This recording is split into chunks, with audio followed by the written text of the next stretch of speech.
नमस्कार दोस्तों, मैं हूं सुबोध और आपका बहुत बहुत स्वागत है आज की इस क्लास में। दोस्तों, हम लोग पढ़ रहे हैं इकाई 10 और उसी के क्रम में आज हम लोग बात करने वाले हैं।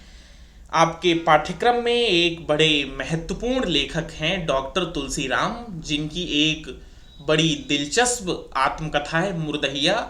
ये रचना आपके पाठ्यक्रम में शामिल की गई है। दरअसल ये जो रचना है वो दो भागों में प्रकाशित होती है।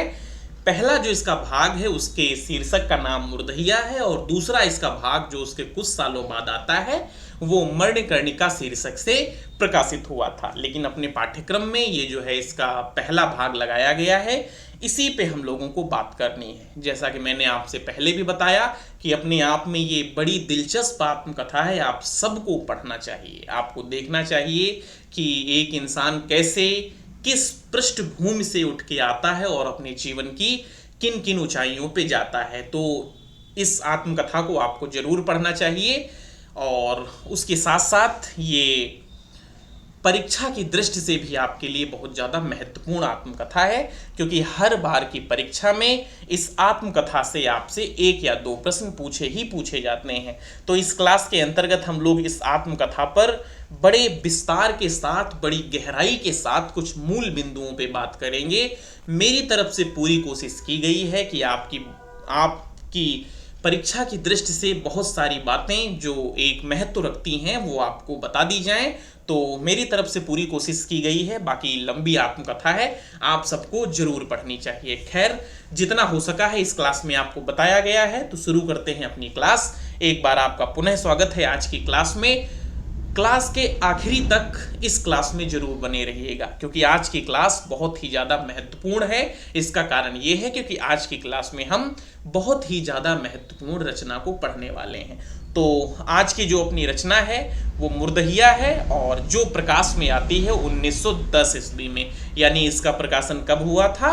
1910 ईस्वी में। मैंने आपको पहले बताया कि इसका एक दूसरा भाग और प्रकाशित होता है उसके 4 साल बाद मणिकर्णिका शीर्षक से, जो 1914 में प्रकाश में आता है। तो ये चीज आपको याद रखना है। इसका जो पहला प्रकाशन हुआ था वो मुर्दहिया से हुआ था और इसका जो दूसरे भाग का प्रकाशन हुआ था वो 1914 में मणिकर्णिका शीर्षक से हुआ था। रचनाकार डॉक्टर तुलसीराम है। अगर बात करें कि इसकी विधा कौन सी है, तो ये एक दलित आत्मकथा है। यह आत्मकथा 7 उपशीर्षकों में विभाजित है। ये चीज आपको याद रखनी है कि ये जो आत्मकथा है ये 7 उपशीर्षकों में विभाजित है। ये महत्वपूर्ण चीज है क्योंकि आपको याद रखना। तो ये जो है इस आत्मकथा के 7 उपशीर्षक हैं जिनको आपको क्रम से याद रखना है, क्योंकि परीक्षक आपसे कई बार ये करता है कि इन 7 उपशीर्षकों में से आपको कोई 4 उपशीर्षक दे देगा और आपसे ये कहेगा कि इनको क्रम से लगाइए। तो आपको क्या करना है, 7 ही तो उपशीर्षक हैं, आराम से याद हो जाने चाहिए। तो इन 7 उपशीर्षकों को आपको क्रम से याद रखना है, ठीक है। तो पहला जो इस आत्मकथा का उपशीर्षक है वो है भुतही पारिवारिक पृष्ठभूमि। दूसरा जो उपशीर्षक है वो है मुर्दहिया तथा स्कूली जीवन। तीसरे उपशीर्षक के तौर पे अकाल में अंधविश्वास है। चौथा जो इसका उपशीर्षक है वो है मुर्दहिया के गिद्ध और लोक जीवन। पांचवा जो इसका उपशीर्षक है वो है भूतनिया नागिन। छठा जो इसका उपशीर्षक है वो है चले बुद्ध की राह और 7वां जो इसका उपशीर्षक है वो है आजमगढ़ से फाका कसी। तो ये जो है भैया 7 उपशीर्षक हैं जिनको आपको क्रम से याद रखना है। एक बार और आप इसका मेरे संग रिवीजन करिए। पहला है भुतही पारिवारिक पृष्ठभूमि, दूसरा है मुर्दहिया तथा स्कूली जीवन, तीसरा है अकाल में अंधविश्वास, चौथा है मुर्दहिया के गिद्ध और लोक जीवन, पांचवा है भूतनिया नागिन, छठा है चले बुद्ध की राह और सातवां है आजमगढ़ से फाका कसी। तो ये आपको याद रखना है। प्रश्न तो आपसे ऐसे भी आ सकता है कि आपसे यही पूछ लिया जाए, चलिए बताइए ये जो आत्मकथा है इसमें जो है चौथा उपशीर्षक कौन सा है, तीसरा कौन सा है, पांचवा कौन सा है। तो कहने का मतलब ये है कि ये महत्वपूर्ण एक बात है, आपको इसके उपशीर्षक याद रखने हैं। तो ये इनके उपशीर्षकों की बात हो गई। ये 7 उपशीर्षकों में रचना विभाजित है।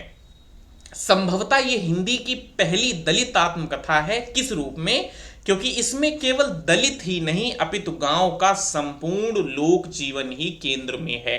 क्योंकि जब ये तुलसी राम जी अपनी आत्मकथा लिखते हैं तो वो अपने जीवन की सिर्फ गाथा नहीं लिख रहे हैं, अपने समय में जो अगल बगल का सारा परिवेश था, जब आप पढ़ेंगे इसको, उस समय की जो राजनीति थी, उस समय जो माहौल था, उस समय का जो वातावरण था, खासकर उनके गांव का, तो उससे पता चलता है कि उस समय का जो ग्रामीण वातावरण गांव में था वो किस तरह का था।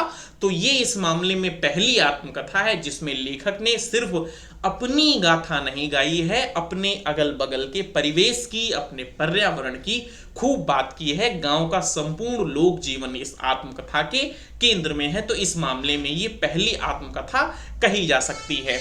184 पृष्ठों की इस आत्मकथा में तुलसीदास जी ने अपनी आरंभिक पढ़ाई से लेकर मैट्रिक तक की पढ़ाई का चित्रण किया है। तो ये चीज भी आप लोग याद रखें कि इस आत्मकथा में कहां से कहां तक का चित्रण है।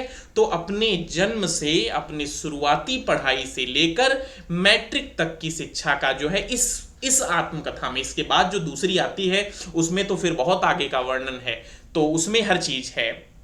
लेकिन ये जो मणिकर्णिका है, सॉरी, ये जो मुर्दहिया है, इसमें जो है आरंभिक पढ़ाई से लेकर मैट्रिक पढ़ाई तक का चित्रण किया है। तो ये चीज आप लोग याद रखें। ये बात आपके लिए बड़ी अहम है क्योंकि इसके पात्र जो है आपके लिए बहुत ज्यादा अपने आप में महत्वपूर्ण स्थान रखते हैं। तो पात्रों को और उनकी विशेषताओं को बड़ी ध्यान से पढ़ना है, समझना है। काफी सारे पात्र हैं, आपको एक दो बार इनको जरूर पढ़ना होगा ताकि आपको याद हो सके। लेकिन पात्र इसके अपने आप में बहुत ज्यादा महत्वपूर्ण है, आपसे खूब इसके पात्र पूछे जाते हैं। तो इसमें जो एक पात्र है धीरजा, धीरजा जो है वो लेखक की मां है, जो कि एक साधारण ग्रामीण गृहिणी है। जूठन एक पात्र है जो लेखक के दादाजी हैं, जिन्हें अंधविश्वास के अनुसार भूतों ने पीट पीट कर मार डाला था। संभवतः उस समय कुछ इस तरीके का घटा होगा कि इनके दादाजी जी का किसी से विवाद होगा और उन्हीं लोगों ने इनके दादाजी को मार डाला होगा। फिर उसके बाद वो एक अंधविश्वास बना दिया गया कि तुम्हारे दादाजी को जो है भूतों ने पीट पीट कर मार डाला है। तो ये जो है दादी इनकी मां हो गई और जूठन जो है इनके दादाजी हो गए। ये जो है इस पृष्ठ पे जितने पात्र आपको दिखाई दे रहे हैं ये लेखक के परिवार के लोग हैं। इनको आप लोगों को कायदे से थोड़ा सा पढ़ना है, फिर आगे पात्रों पे हम चर्चा करेंगे। तो ये जो है लेखक का परिवार है, जिसमें मुसरिया जो है वो लेखक की दादी हैं, जो लेखक के जीवन में एक महत्वपूर्ण भूमिका अदा करती हैं, एक मित्र के तौर पे जो है लेखक से जुड़ी हुई हैं। नाम क्या है? मुसरिया। लेखक के पिताजी जो हैं वो 4 भाई हैं, जिनको क्रम से हम लोगों को याद रखना है। जैसे सोमर जो है वो लेखक के पिता के बड़े भाई हैं, जो 112 गांवों के चमारों के चौधरी हैं। आपसे ये प्रश्न पूछा जा सकता है कि लेखक के कौन से नंबर के चाचा या काका 112 गांवों के चमारों के चौधरी थे? तो सोमर।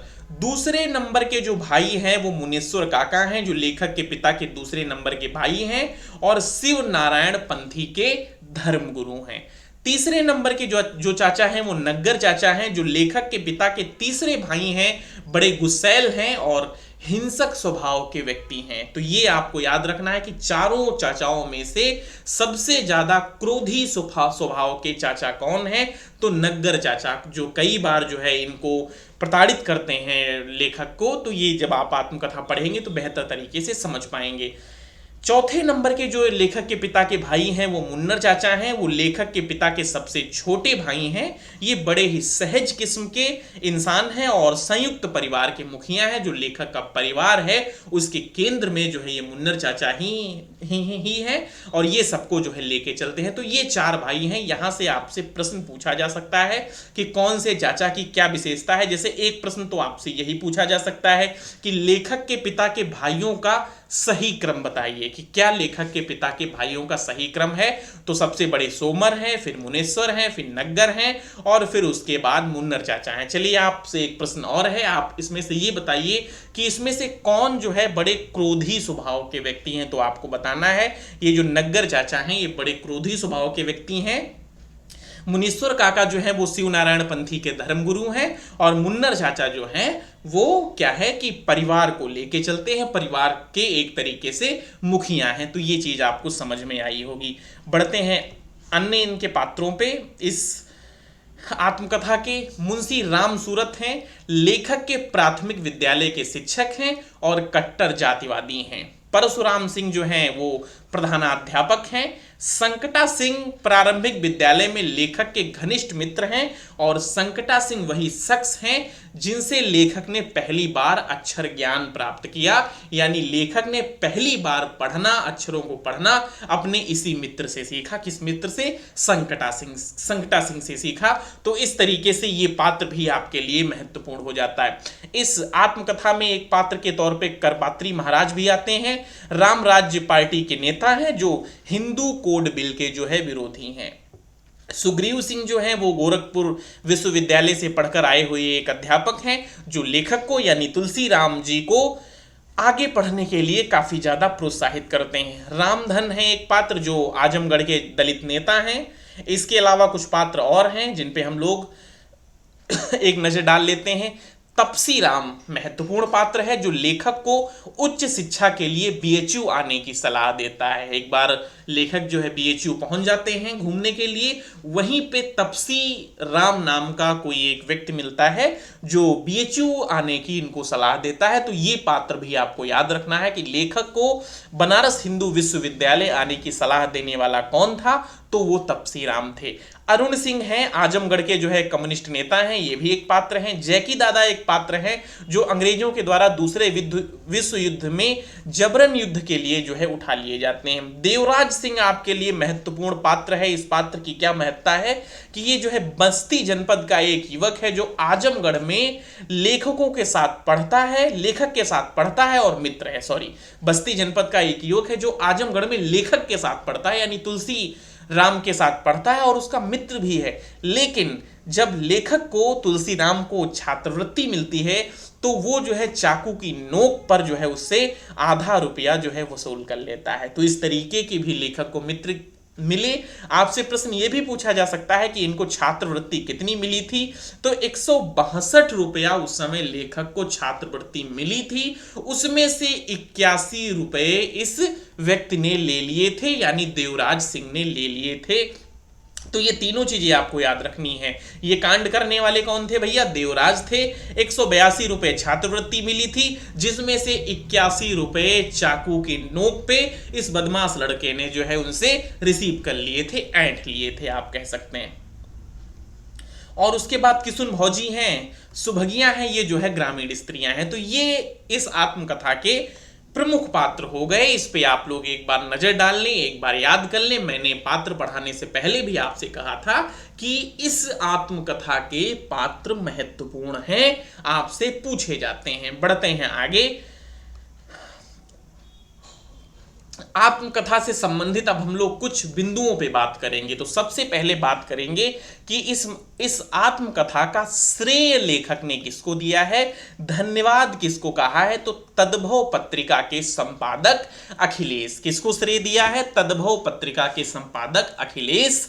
जब इसकी भूमिका लिखते हैं डॉक्टर तुलसीराम, तो उसकी भूमिका में ही लिखते हैं कि इसका श्रेय मैं जो है तद्भव पत्रिका के संपादक अखिलेश जी को देना चाहता हूं। भूमिका से कुछ बातें हैं जिन पे हम लोग एक दृष्टि डाल लेते हैं कि भूमिका में इन्होंने क्या क्या लिखा है। भूमिका के कुछ कथन हैं, उस पे हम लोग बात कर लेते हैं। तुलसीराम जी लिखते हैं कि हमारे गांव की जियो पॉलिटिक्स यानी भू राजनीति में दलितों के लिए मुर्दहिया एक सामरिक केंद्र जैसी थी। आगे लिखते हैं कि बढ़ते हुए शहरीकरण ने हर एक के जीवन को प्रभावित किया है, भूत भी इससे अछूते नहीं हैं। आगे जो है डॉक्टर साहब भूमिका में लिखते हैं कि बचपन में दुखित होने का मतलब था आंखों में आंसू आ जाना। ऐसे अवसरों पर मेरी दादी आंख धो लेने को कहती थी, किंतु आज का अनुभव बताता है कि चंद पानी की छींटों से दुख की निशानी नहीं मिटती। आगे जो है लेखक कहते हैं कि मुर्दहिया हमारे गांव धर्मपुर, आपको याद रखना है लेखक का गांव का नाम क्या है, तो धर्मपुर इनके गांव का नाम है जो आजमगढ़ में पड़ता है। मुर्दहिया हमारे गांव धर्मपुर की बहुउद्देशीय कर्मस्थली है। बड़ा महत्वपूर्ण कथन है। अगला कथन है कि मुर्दहिया सही मायने में हमारे दलित बस्ती की जिंदगी है। इस जिंदगी को मुर्दहिया से खोदकर बाहर लाने का पूरा श्रेय तद्भव के मुख्य संपादक अखिलेश जी को जाता है। तो ये भूमिका से कुछ महत्वपूर्ण कथन थे जिन पे आपने एक नजर अभी अभी डाली। अब हम लोग बात करते हैं कुछ मुख्य बिंदुओं की जो आत्मकथा में आए हैं। जहां जहां से जो जो बिंदु मुझे मिले हैं आत्मकथा पढ़ते हुए मैंने आपके सामने रख दिए हैं। लेखक दास को तुलसीदास नाम की संज्ञा किसने दी? तो हरिहर दास ने लेखक को तुलसीदास नाम की संज्ञा दी। जैसे राम बोला को तुलसीदास कहा नरिहर दास ने, वैसे इनको तुलसीदास कहा हरिहर दास ने। इस तरीके से आप लोग याद रख सकते।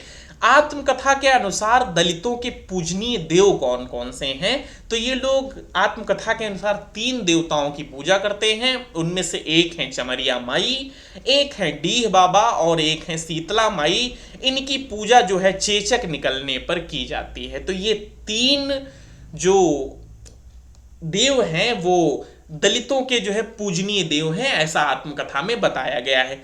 लेखक के मुन्नर चाचा जवाहरलाल नेहरू के भक्त हैं तथा कांग्रेस व प्रजा सोशलिस्ट पार्टी को वोट करते हैं।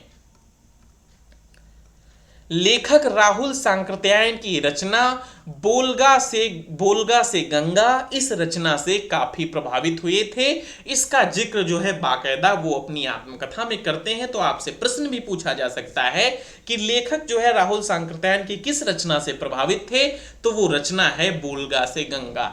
मेले क्लास में आगे मेले में लेखक के द्वारा 4 आने की एक पुस्तक खरीदी जाती है। पुस्तक है गीता और जिसे लेखक अपनी भैंस को सुनाते थे। तो ये भी एक जो है घटना उनके साथ की है जिसको आप लोग याद रखें। लेखक के गुरु के तौर पे इनकी जिंदगी में बहुत सारे लोग आए, उसमें से कुछ लोगों की चर्चा की गई है। जैसा कि मैंने आपको पहले बताया कि लेखक को अक्षर ज्ञान संकटा सिंह से हुआ था, जो कि इनके प्राथमिक विद्यालय के दौर के यानी इनकी प्रारंभिक शिक्षा के दौर के इनके स्वयं मित्र ही थे। अंग्रेजी जो है इन्होंने मुसाफिर लाल से सीखी और संस्कृत का ज्ञान इनको जो है जगदीश पांडे जी से मिला। तो ये चीज आप लोगों को याद रखना है कि इन्होंने अंग्रेजी किससे सीखी, संस्कृत किससे सीखी और अक्षर ज्ञान इनको किससे मिला।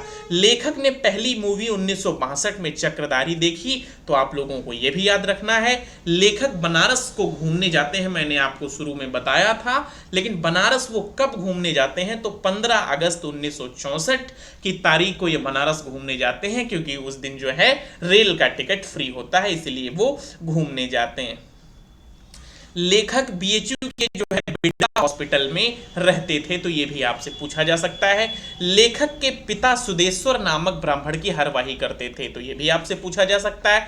लेखक का जन्म 1 जुलाई 1949 को धर्मपुर गांव में हुआ था, जो कि आजमगढ़ में पड़ता है। स्कूल जाने के पूर्व जो है लेखक के पिता अमिका पांडे के पास साहित्य पूछने जाते हैं कि बच्चा पढ़ने के लिए जा रहा है, बताइए कि जो है कौन सी साहित्य जो है अच्छी होगी। तो वो मंगलवार का दिन तय करते हैं। आपको ये मंगलवार का दिन याद रखना है, क्योंकि प्रश्न आपसे पूछा जा सकता है कि अंबिका पांडे ने लेखक को स्कूल जाने का कौन सा दिन तय किया था? तो मंगलवार तय किया था। ब्राह्मणों के जो मुखिया हैं वो यमुना पांडे हैं, ये भी आप लोग याद रखें। लेखक अपने घर से 1964 में भाग जाते हैं। एक हॉस्टल के दरवाजे